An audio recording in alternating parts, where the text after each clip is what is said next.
Live from the Washington, D.C. area, it's the Inside Scoop. All the news that our viewers want to know. Now, here's the host. Welcome to Inside Scoop. I'm your host, Morgan Jameson. For this segment, we are doing something very special, and we're breaking it up into two pieces. We are interviewing Paul Berry, who is the chairman of the Fairfax County Redistricting Advisory Committee, also known as the RAC. The reason we're doing this in two segments is because the RAC has recently been tasked with considering renaming precincts and districts throughout Fairfax County. So there is a meeting at the evening of this first recording that is going to jump into that, followed by some discussion tomorrow between the chairman, Barry, and myself about the direction of this renaming convention. It's one of the first times the county has ever considered something like this. So with that, Paul, thank you so much for joining and doing this unique recording schedule with us. Thank you for having me. Absolutely, absolutely. So Chairman Barry, just to catch our audience up, can you explain where we are right now with the timeline of redistricting and why the RAC is still in existence now that the county supervisors have finalized the maps? So the RAC, the Redistricting Advisory Committee, was originally created to undertake the decennial census process. Every 10 years, per the Virginia Constitution, localities such as Fairfax County are required to examine the population growth across the county, the locality. In our case, because of the tremendous growth in the eastern part of the county, we had to undertake a process where we balanced out the magisterial districts in terms of population. The reason why it's important to have balanced populations across the 9 magisterial districts is the one person, one vote concept. Each district needs to have the same number of people in it so that each district has equal access to civic institution resources, to have an equal voice at every table, whether we're talking about transportation or schools or jobs. So the RAC is designed to undertake the examination of the population growth and tell the Board of Supervisors, these are the maps that we believe balance out the population and achieve equal representation. That process ended on December 9th when the Board of Supervisors adopted a map that was submitted by a member of the public. However, during the course of our work last year, individuals from the community brought up the idea that there are names of our districts and voting precincts that don't conform with aspects of daily life in the county in 2022. Lee District is an obvious example. Mosby Precinct was named after a Confederate officer. Sully District was named after Sully Plantation. It's important. The board extended our mandate because it recognized that there needed to be a citizen-led body that would examine the names and make a recommendation whether something should be renamed or not. Fantastic. Now, the makeup of the RAC and how it was constituted, could you fill in our audience about that, as well as the ultimate authority of picking these new lines of who was ultimately responsible for that? Sure. Well, the ultimate authority is the public itself. As I said, the map that the board adopted as the new map for the next 10 years was submitted anonymously by a member of the public. No one on the Board of Supervisors has any idea who this individual was. They were one of 47 publicly submitted maps. The RAC also submitted maps, but this one was selected because it met the expectations of equal representation and one person, one vote in the best way possible. The RAC itself is an all-volunteer, citizen-led body. There are no elected officials on the RAC, and each member of the RAC was appointed by the full Board of Supervisors because we represent different geographic and demographic parts of the county. What that means is that each magisterial district has a representative. So I live in Hunter Mill. I'm an at-large appointee, but there's a Hunter Mill representative. There's a representative from Springfield, from Lee District, etc. But communities of interest also have representation. The African American, Latino, AAPI, the Chamber of Commerce, and the Noble Labor Federation all have community representatives that are there to advocate on behalf of that particular community that isn't confined to one particular part of the county. Collectively, we're 21 members that, again, all volunteer, we're unpaid, citizen-led process that is reflective of life in the county. And I think it achieves the diversity that it is our great and an amazing place to live, Fairfax County. And Paul, for better or worse, we don't have party registration here in the Commonwealth of Virginia. Is partisanship or political activity taken under consideration by the Board of Supervisors when composing this body? And if so, is there equal representation there? No, partisanship is not an element that we consider. The results speak for themselves. The map that was adopted, again, was an anonymous map that a member of the public submitted and was discussed in an open setting in town halls by the Board of Supervisors at open hearings. The public had the opportunity to submit written video testimony, social media testimony, emails, phone calls, literally everything. Every possible means of communication was made available and taken advantage of during the mapping process when the final map was selected. At the same time, we all recognize, after seeing what happened at the statewide level, that it is an element that some individuals choose to bring into the conversation. I'm proud that wasn't a dominating or even passing element of our work. The processes in the past where people had a pencil and a map and a ruler and had to physically redraw the map lines, that's not the case anymore. We have software that was built by an outside vendor who has no presence in Fairfax County, no skin in the game from that respect. And that software would tell us, this is where the population lives. We don't know who they vote for. We just know that they live in this particular part of the county, and the lines and the algorithms that are built into the software, they don't take partisanship into account. And we use that software in a way that produced maps that were available every step of the way during our process for anyone to view. So I know that some people would disagree that there was partisanship in the process, but I ask, how could that be if we use software to make maps that anyone could look at any point and then give it to the board, who published a public report and took into consideration throughout weeks of testimony from the public and emails and phone calls to make a final decision. So I think from that perspective, it didn't really have that element. And Paul, we are now in the year 2022. Why is it that the RAC is continuing their work when the census is based on a date in 2020? Why is it that this is still going on? I understand that the desire for the name change is a second charge of the committee, but why are we still doing this in 2022? So members of the public brought forth the concern about the names, and we acknowledged this in our report to the Board of Supervisors, the report that contained all of the map possibilities. And we stressed that the board needed to take some kind of action to change names that are frankly racist, reflect Jim Crow or massive resistance era figures that honor Confederate generals. But the RAC was created for a mapping purpose. We were there to undertake the constitutional redistricting process. The board decided that the RAC was still best positioned because of our experience working with the communities, looking at every square inch of every precinct of every district in the county, that we were the best public citizen-led body that could continue on with the work and do it immediately. The Board of Supervisors didn't want to delay this discussion and create a whole new committee.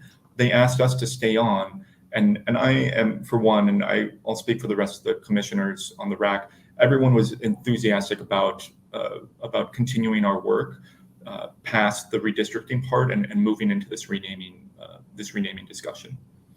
Now, Paul, argument could be made because of that intimate knowledge that the RAC and the research that hopefully you'll explain to us how that works as far as, finding out some of the things about how some of these names are going. But, one could argue why the RAC isn't the one responsible for making the recommendations for street names, community, HOAs, the list goes on as far as all the things, schools, all the things that could be considered under this same formulary.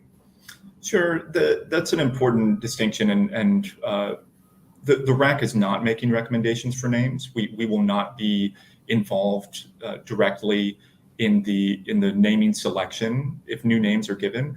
We are simply here to look at district and precinct names and present to the board a report that says we should rename this.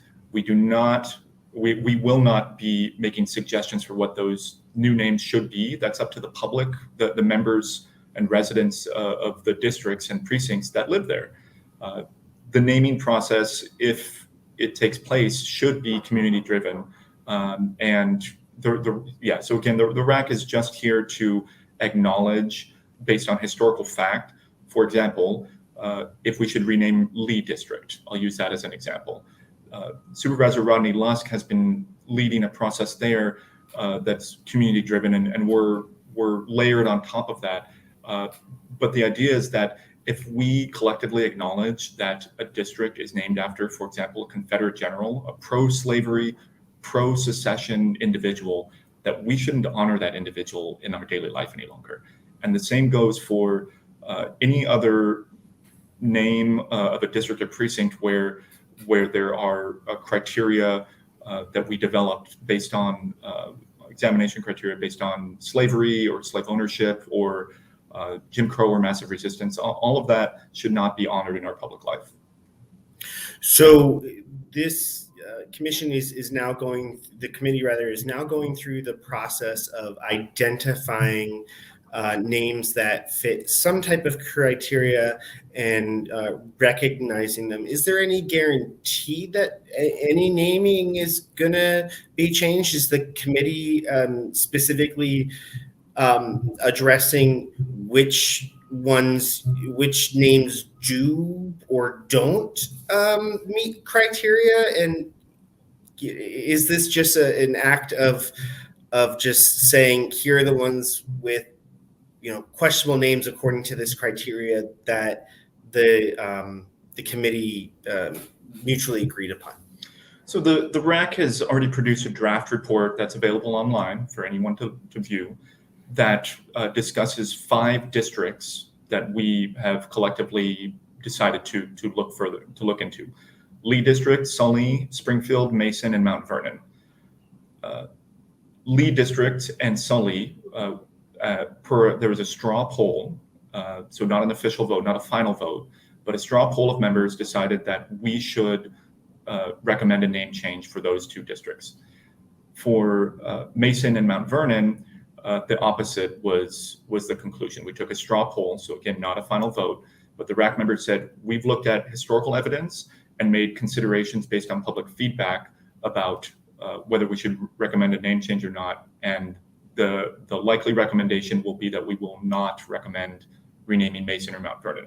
Springfield right now is the only magisterial district up for consideration that we'll be discussing tonight.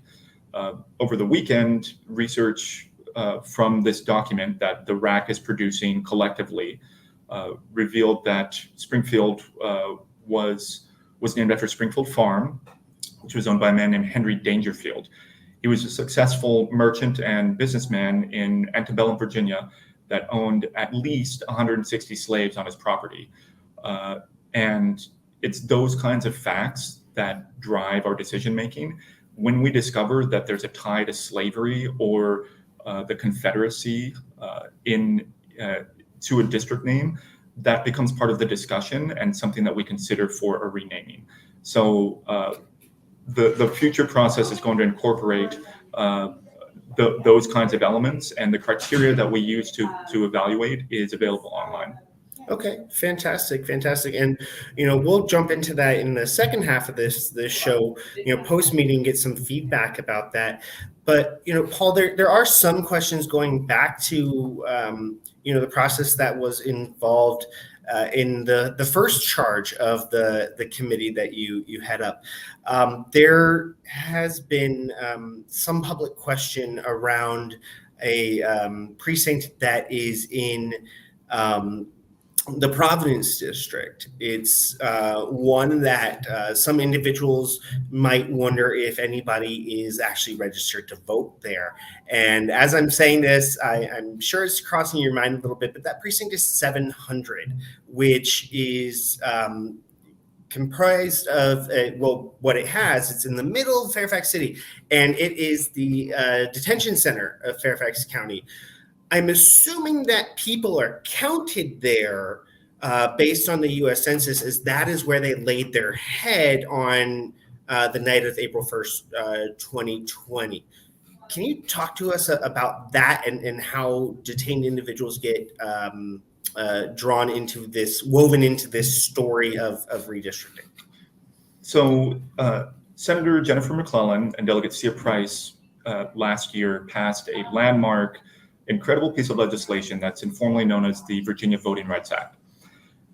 This part of the VRA now incorporates the idea of detention residency into population counts. When individuals are residents of a detention facility and they are paying their debt to society, they don't have the opportunity to and privileges of the civic institutions that everyday citizens do. Under the VRA, they are now counted at their last place of residence. And that's important because their interests are tied to the communities from which they come to. Presumably, those individuals that are detained after they serve their debt to society will return to those communities and be full members of society again. They need to take the bus and go grocery shopping and pay a grocery tax and send their kids to public schools. All of those things and more are impacted by the decisions of elected officials, and they should still be part of the process after they've completed their time in incarceration. So the VRA now does acknowledge that the census acknowledges only where you lay your head on April 1st as part of the count, but Virginia now adjusts those numbers to make sure that the individuals, that those who are incarcerated, will not suffer the consequences of not having representation equal to the number of people in those of those communities later on. So if that's the case, why is precinct 700 still a precinct? Well, because it's part of Fairfax County. It is located in the Providence district. It has been in Providence district as long, I think, as Providence has been in existence. The idea is that there are a number, I don't know the exact count of incarcerated peoples at the district, but they deserve to have their civic rights respected after they leave residency, after they leave incarceration, just like anyone else. I know that right now there's a lot of emotion involved when the word incarceration is brought up, because they have committed crimes and been committed for those, but that doesn't mean that we should neglect their future. We have to think about the needs of all residents, no matter what your background is or what experiences you have, for the next 10 years, not just what's happening today. So hypothetically, there are some people who may choose to be registered to vote from precinct 700, and that would, in fact, since it is part of Fairfax County, needs to be counted as a precinct, so those people can participate from the precinct in which they are registered to vote. So after the census does its thing, they send the numbers to the states, and Richmond, the authorities in Richmond then redistribute individuals who are incarcerated back. They look at their last place of residence and say, okay, you're even though you were counted in, let's say, precinct 700 in Fairfax County, you're actually from Roanoke or Virginia Beach, and so the number would then be assigned back to that precinct and to that district and part of the Commonwealth. And that's unique to the Commonwealth, thanks to the legislation that you previously mentioned. I'm unsure if other states do this. I think Virginia is not the only one, but I think we're amongst only a small handful of states that decide to forward look, to think about the future needs of our citizens and not just what's happening today. And you've said that word a few times now, and I'm just kind of curious, when we think of this redistricting and the census is not inherently intended to count people who are citizens registered to vote, white male landowners over the age of 21. What do we do of the individuals who may or may not be undocumented, or may or may not have full citizenship status, but still benefit from the apportionment of, how bus routes and other things that the government takes into consideration? How does that impact the drawing of the lines? So Virginia is home to roughly 300,000 undocumented individuals. These individuals actually pay more in taxes than the top 1% of income earners in Virginia.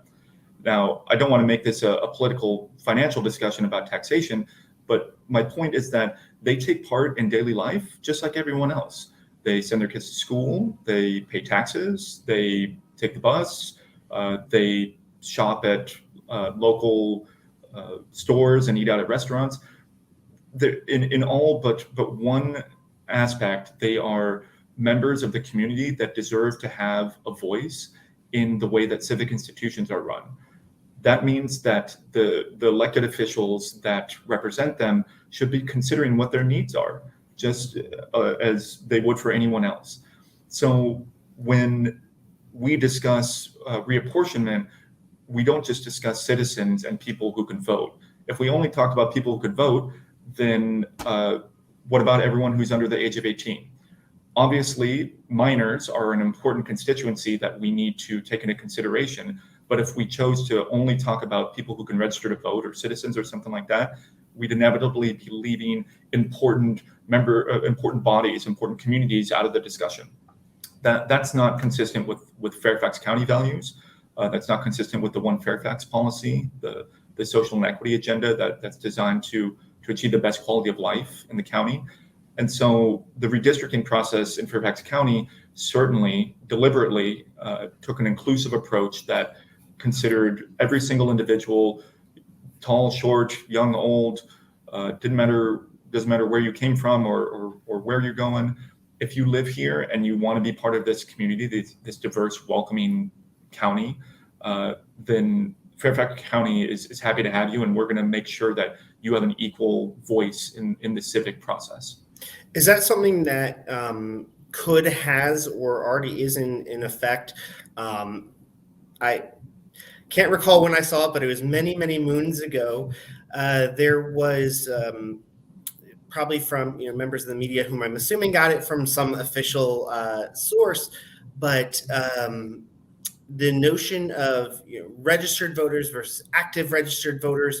Do you think that we're going to start to see more reporting on, here's the population that these individuals, our board of supervisors members and school board members represent this many people versus, how many voters they represent?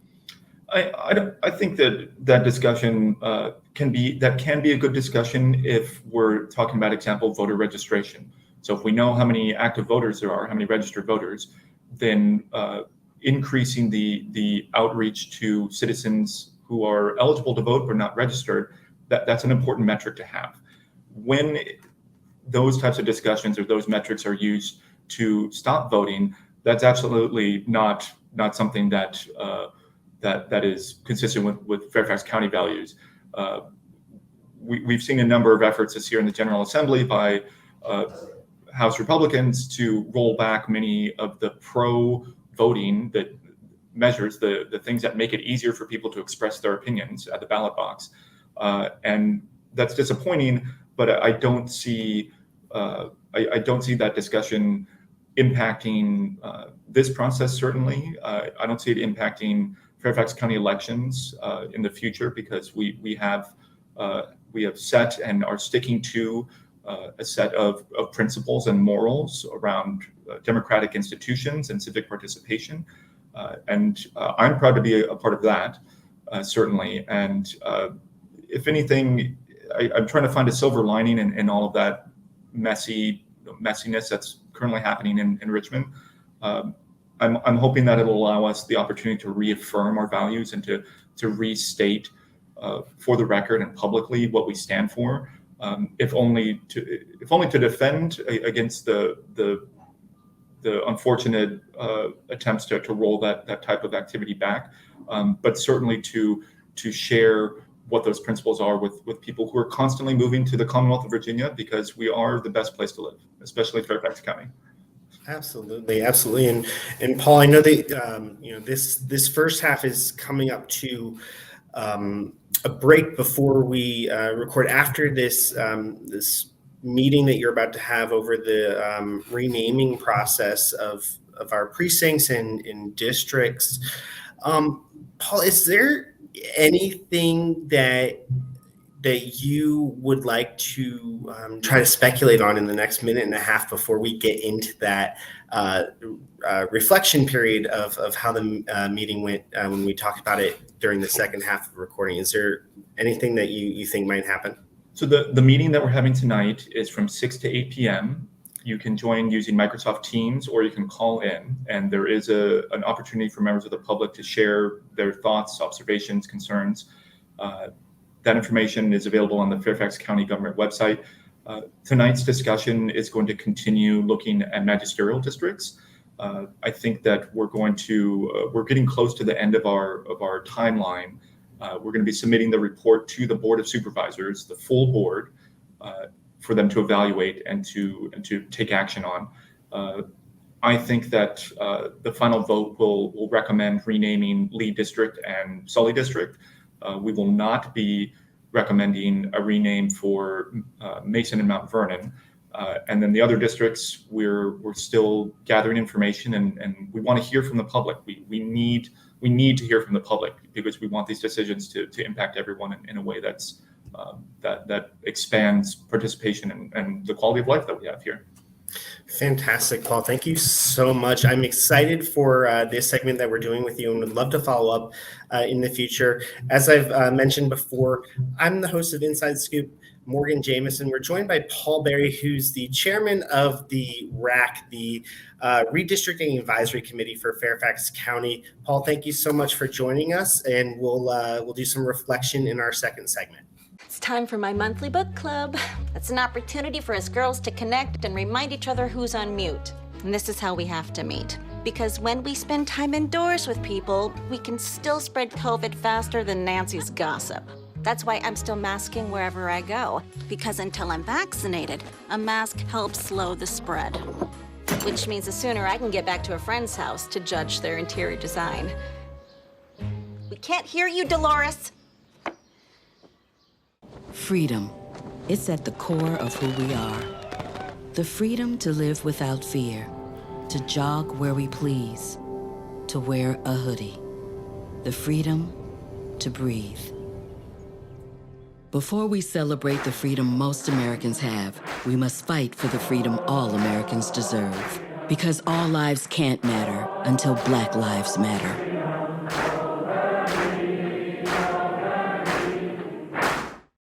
Caitlin, be serious. No, take the oath. Come on. I'm totally taking this seriously. Okay, I'm ready. You may begin. I pledge that I will never meet in person with anyone I first met online without checking with my parent or guardian. And furthermore, if my parent or guardian agrees to the meeting, it will be in a public place and my parent or guardian must come along. Do you pinky swear? I do. When you teach your kids about internet safety, they'll pass it on. For more information, go to cableclicksmart.org. Your blood pressure numbers could change your life. Talk to your doctor about creating a plan that works better for you. Start taking the right steps at manageyourbp.org. STEM is the discipline of hard numbers. Precise. No margin for error. Dare to forget that. Dare to have fun with it. Get weird with it. Dare to get messy, or just mess it up. Dare to program something internet-breaking, record-breaking. Dare to blow their minds.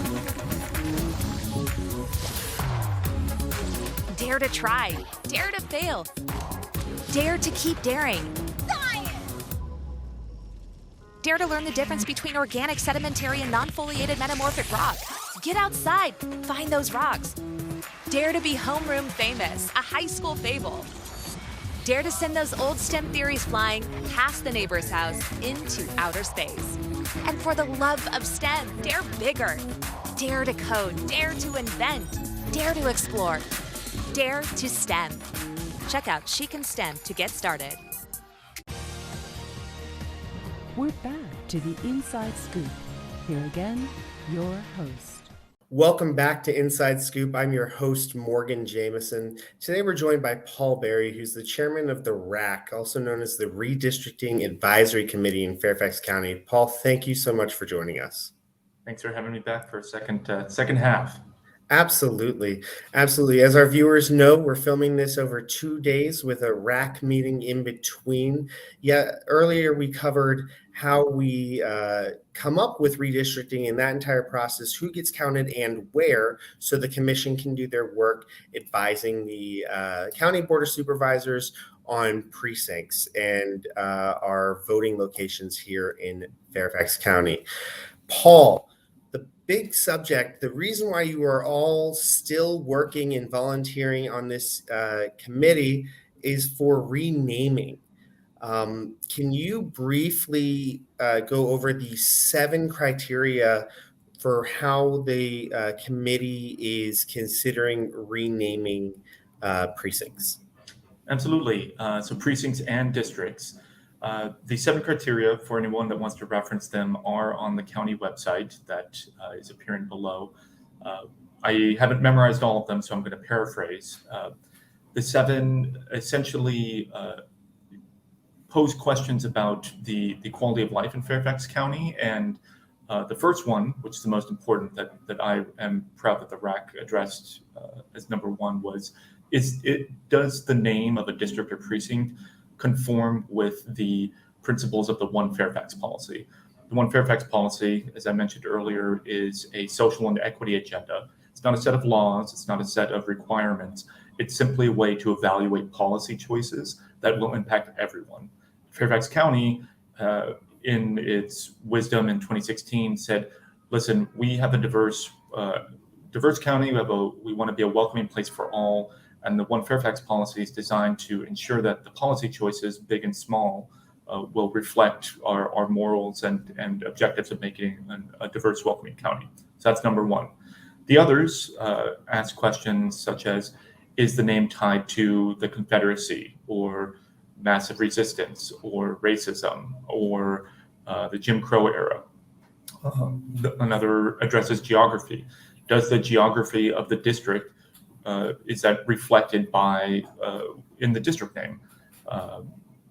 Lastly, we overall evaluate, does this reflect the best possible quality of life in the county? We don't want to just evaluate and have discussions about things that we find incorrect with the name, such as Lee District, which is named for either Robert E. Lee, the Confederate general, or the family. But we also want to ask, are we doing the best possible job that we can with naming our public institutions and thinking about the way that they reflect our everyday language, our everyday conversations, because that is really what's most important at the end of the day, is what the community feels that they're, where they feel they're living, if they have pride in their place of where their schools are, where they do their shopping, etc. Well, I guess one of the things that has been of a joking discussion among folks who are familiar with the names of the magisterial districts as well as the precincts is the notion of Springfield precinct, or sorry, rather Springfield district not really having the community that is called Springfield in Fairfax County. Is that one of the items that you're saying is going to be addressed? It is. We did discuss that last night. So Springfield District was created in 1991. And it originally extended all the way up to the Alexandria city border, down into the Occoquan watershed. The report that we've released has maps that track the changes over the years. In the 40 years since its creation, the population of Fairfax County has grown. That growth, as everyone is probably aware, has gone from east to west. So the eastern parts of Springfield became more dense. As a result, when redistricting commissions in 2001, 2021, 2011, they had to balance populations out by removing dense precincts on the eastern edge of Springfield and adding those into the newly created Mason and renamed Annandale district. So essentially what happened was the community of Greater Springfield, which is West Springfield, Springfield proper, and North Springfield, those have all now shifted out of the Springfield district. They no longer are in Springfield district. So residents of the community said, listen, there's confusion over where we live, because we'll say we live in Burke, but we might have a Springfield address, or we live in North Springfield, but that's actually in Mason district, or some iteration like that. The convention there, essentially the question, the criteria that we used was that criteria number 5 on our list was, does the geography of the district properly serve the community? In this case, it doesn't.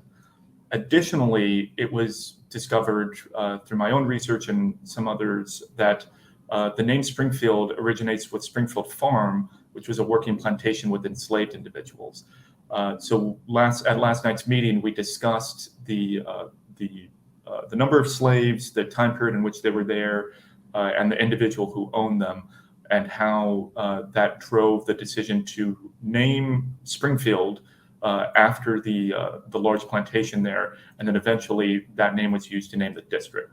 So in the bigger discussion, not just for the One Fairfax policy, but on the question of institutional racism and ties to slavery, I'm recommending that Springfield be renamed because we're trying to this is a situation where we have an opportunity to correct a wrong in honoring a tie to slavery and that period of Virginia's history.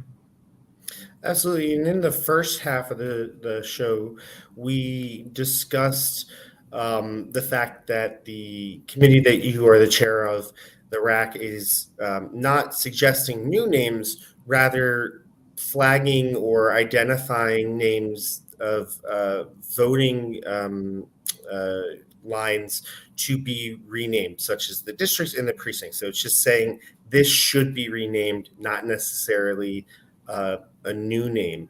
Now, for the viewers who are less familiar, by and large, Fairfax County, we have 9 magisterial districts, and the precincts therein almost alphabetically follow 100, 200, 300, 400, 500, 900 to identify which district they're in. So all the 700s are in Providence District, for example. We mentioned Precinct 700, which is the detention center for Fairfax County, within the city of Fairfax. Paul, why is this commission going to such length to identify the individual names versus making a recommendation of just go by number? Well, a conversation that we had early on was that we don't simply want our activities to focus on the negative, correcting wrongs, removing Confederate linked names or plantation and names that have ties to slavery. We also want to celebrate the diversity and amazing qualities of everyday life and the history of Fairfax County. The county we live in wasn't only a place for enslaved individuals and the Confederacy and things like that. There are many nooks and crannies, corners of the county that have incredible historical figures and incredible history. So what we're going to be recommending is indeed name changes in some cases, but we won't be recommending what names to change to. We want that to be up to the communities that are living there, that are impacted by it. It will be a note in the letter that I send to the board suggesting, listen, here are some opportunities for us to celebrate certain individuals that lived and worked and accomplished great things.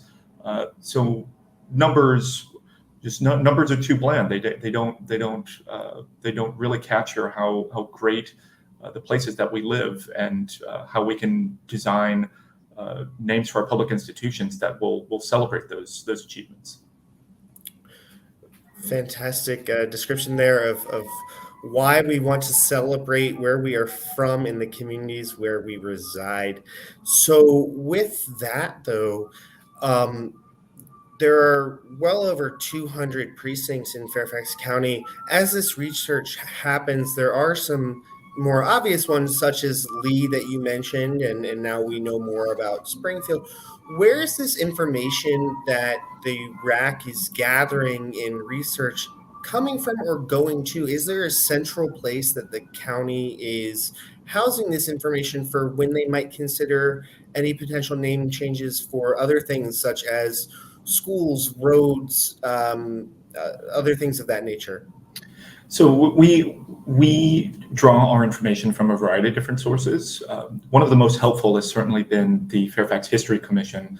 On the Springfield issue, I drew heavily from work that was completed in the early 2000s describing Springfield Farm and the individuals that were enslaved there. Other names, other parts of the county there was the Confederate Names Task Force that published a report, and we've been drawing from their very recent conclusions. There are archival works and novels that were written on the history of Fairfax County. Sometimes the research that we present in our report, which is available for anyone to view in draft form, and it will be available for anyone to view once we publish it. Sometimes what we write in that report is simply based on what individuals have told us. We've gotten hundreds of emails from citizens all over, residents all over the county that have something to say, and we read those. I read a digest every single Friday, and so do the other RAC members. And we add that commentary into the report to indicate where public opinion holds. Those who have lived in the county a little bit longer remember that there was a magisterial district called Centerville. In 1991, there was a strong community push to change the name because Centerville district didn't encompass where Centerville is. And that point of confusion, similar to the Springfield instance today, caused many members of the public to indicate that they wanted a name change. That name change ended up with the name Hunter Mill, and that record that the county keeps is also a source for us to draw on. So there's a variety of different sources. All of them are linked in the report, so everyone can see clearly and transparently where our information is coming from. And when we don't know something, we say it. We say, listen, this has been suggested, but we can't independently verify these facts. So we're mentioning it here for the sake of clarity, but we can't draw a conclusion, and we won't let that impact our work. But in the interest of being clear about where our biases may or may not be, we always put everything in there for anyone to view. Such as the example mentioned earlier in our discussion about Hunter Mill and whether or not mills employed, indentured, or enslaved people to do the work. And without broadly speaking, I personally don't know too much about that. I do know other mills had other connotations, but I'm also glad that you're saying that this isn't the first time that Fairfax County has considered name changes. So there is historical precedent there. But out of curiosity, is this the most in-depth, the most intentional? What would you describe this renaming convention or research that's happening compared to the work that has been done in the past about renaming? Well, I myself, I have graduate degrees in political science and public policy. So my approach to the research has been heavily influenced by the methodology there. You usually pose a question like, is this, I'll use a real example. Should we rename Lee and Mount Vernon. That was one work group. We came to the conclusion of Lee and Sully District. Excuse me. Our recommendation will eventually be that we should rename those, and we justify that after that hypothesis by gathering evidence why we feel that is the case. The History Commission documents take a slightly different methodology in that they track. They don't really pose questions at the beginning. They simply describe the events and people that pass through a particular time and place. So that has been helpful for our purposes on the RAC because we have something that is well researched and available for anyone to view that can then back up the conclusions that we're drawing. But in and of itself, that work didn't really have an aim. It didn't ask, should we engage in a renaming here? The renaming goal or not is something that it is a set of questions that we have to answer. So we did come in with a goal, which was to discover whether there was sufficient cause or reason for that renaming. And that is more consistent, I think, with the political science or public policy approach, which I'm again, that's my background. So I came in with that lens, but others have brought their diverse skill sets into the conversation. For sure. And as we know, as time changes, we learn new things and we take different perspectives. So comparing the work that is being done now to the work that was done in previous redistricting or suggested naming situations and what they were considering when doing those namings, I think is important to identify that in this instance, these are the 7 pieces of criteria that are being used as opposed to other criteria that may have been used in the past. I am curious though, is it possible for the RAC to receive comment or solicit rather comment from people who previously served on any of those bodies during any of those renaming periods? Is there anybody with any of the institutional knowledge that can give you here's why we ultimately decided to do this, if, for example, that's not in a written form by the historical commission that you mentioned? Not to my knowledge. The 2 main sources of historical knowledge, those 2 historians have passed away. Their work was completed in the early 2000s, as I mentioned. We have been drawing on individuals who they served on the Confederate Names Task Force, so they're familiar with that side of the conversation, with that work. Others have frankly just been serving in the public sphere for decades. We have a individual who is a leader in the Park Authority. We have individuals who have experience on the planning commissions and are familiar with those parts of institutional work. The civic organizations that the representatives from the African American and the Latino community and the AAPI community, they've been engaged with their communities on the ground for years, if not decades. So that while it isn't necessarily considered scholarly work, it's nonetheless the lived experience of residents of Fairfax County coming to the RAC and being expressed in a report. And once again, I'll emphasize that the hundreds of emails that we've received have been distilled, summarized, examined, and they're being written about in our report so that we have a direct line from the voices of residents of Fairfax County into the report that will go to the Board of Supervisors. So all of our county board authority and commissions, such as the one you're chairing, are designated open to the public. How does somebody, if they choose to participate, how would they send in one of those comments? What is the methodology there? Yeah, it's a great question. I love this question. So our email is redistricting@fairfaxcounty.gov. And that is the email digest that I was referring to that I get from county staff on Fridays. I also tell individuals who are interested that they should just email me directly. My email is pberry@ccbellrose.com. That's 2 L's, CCBELLEROSE rose.com, pberry. And I respond to those emails, and if someone wants to have a chat, I've also done that. I think the outreach really has been tremendous. The board did extend the idea to us to conduct outreach through the Office of Public Affairs, which has been undertaken. And we even passed a motion early on emphasizing that they should engage with the public through the supervisor's offices directly. And I'm happy to say that the supervisors enthusiastically took that up.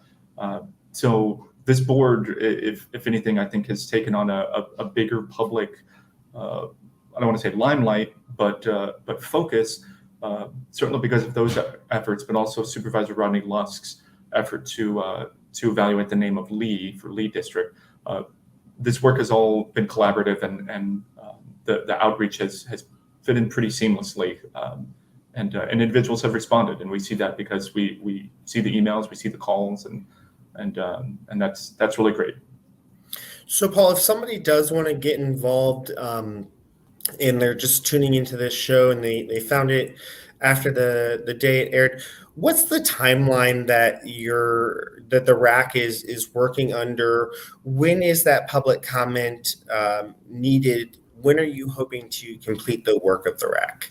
We're in the final stages. I'm going to be putting in edits on the final draft over the next few days.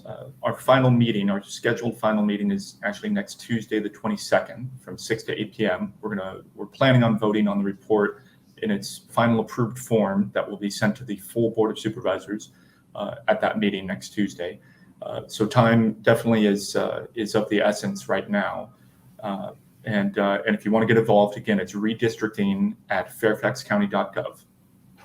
So, Paul, with that, is it possible that based on the report, the Board of Supervisors could extend your committee's work and scope after receiving that, similarly to how this second phase, as you put it, is being worked on?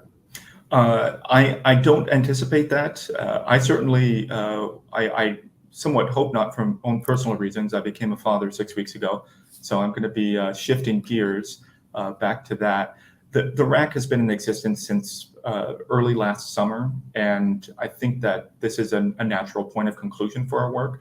At this point, it is time for us to, I believe, for us to hand the work fully over to the board, but really that means handing it over to the community.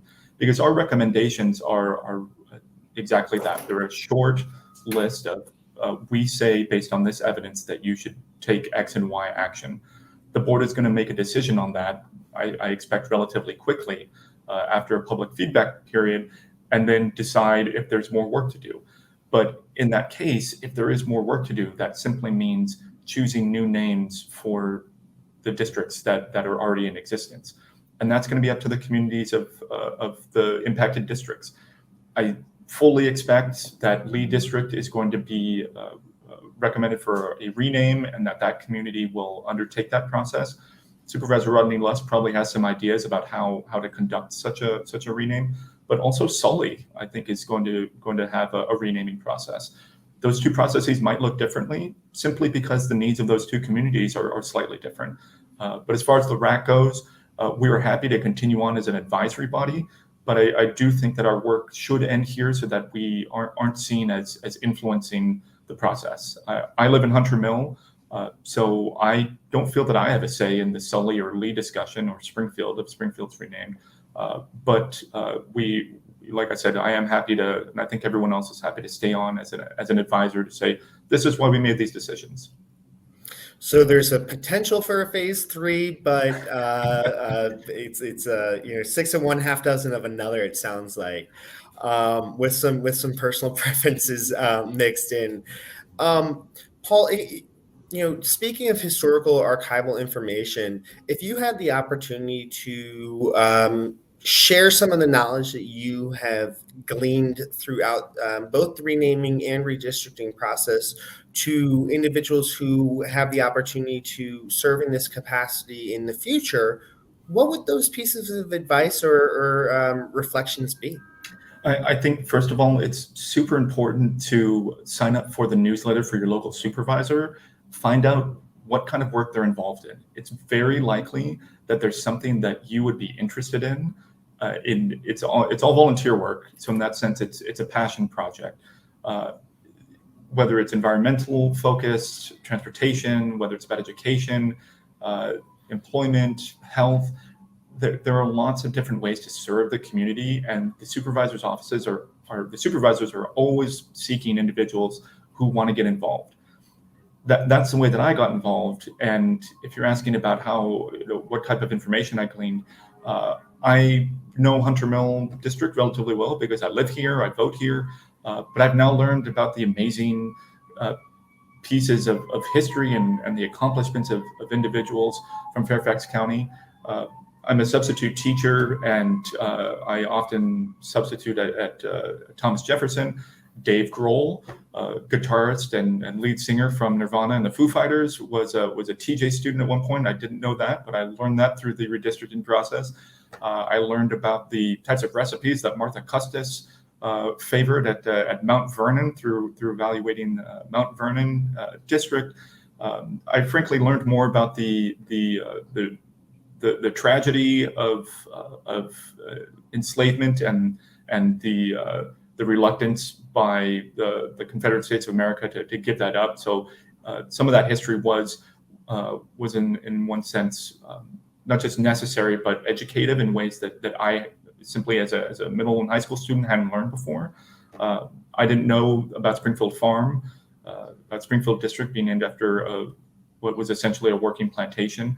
And that is good because it opens up perspectives to, well, if I didn't know this piece of history, what else don't I know? And it's that kind of question that I feel, certainly for myself, but I think I can speak for the entire RAC, that answering questions that we didn't know at first and then learning more has been a very thoughtful and educative process for all of us. And it's helpful for us to learn that information that might be painful, but might also be positive. So if somebody's watching this in the future and wants to or is serving on a redistricting commission, sounds like you should have pretty intimate knowledge of your community where you live, and have an open mind of what you might want to learn and glean. And I'll be the first to say, if we end up with a Grohl precinct or a Custis precinct, you all know where it came from, Chairman Barry over here. But with that, Mr. Chairman, thank you so much for joining us on Inside Scoop. Hopefully we can get you back for something else in the future. It's really been a pleasure to have you explain to us the Redistricting Advisory Committee. I'm your host, Morgan Jameson. Paul, thank you so much once again for joining us on the show. Thank you. It was a pleasure. Absolutely. Folks, keep watching Inside Scoop. We're around because of viewers like you. Tune in again next time. Thank you so much.